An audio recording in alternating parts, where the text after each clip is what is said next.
No, mi smo že konec maja pozvali delničarje Mercatorja, da se pridružijo oziroma pokažejo interes za odškodninsko tožbo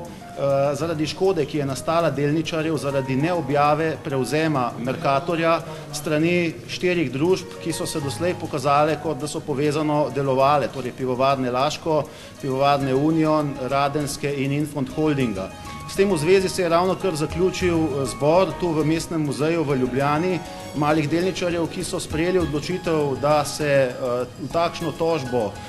podajo. Vse slovensko združenje malih delničarjev je predlagalo tudi odvetniško družbo, ki bo postopke vodila, in še enkrat bomo pozvali delničarje Mercatorja, da se pridružijo takšni tožbi. Naša ocena, tukaj je več različnih simulacij, da je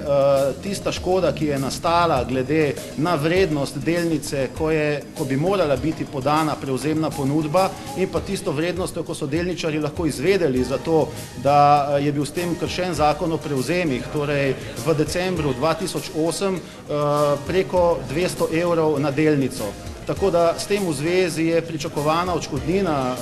oziroma tožba, ki bo s tem v zvezi podana v takšnem znesku, torej nekaj več kot 200 evrov na delnico. Zato še enkrat pozivamo delničarje Mercatorja, da se tudi na podlagi današnjih sklepov zbora vseh tistih, ki so se že priglasili, priključijo postopkom odškodninske tožbe zoper prevzemnike družbe Mercator, ki te prevzemne ponudbe skladno z zakonodajo niso podali, s čimer je vsem delničarjem Mercatorja nastala škoda. V zvezi s tem postopkom, ki je seveda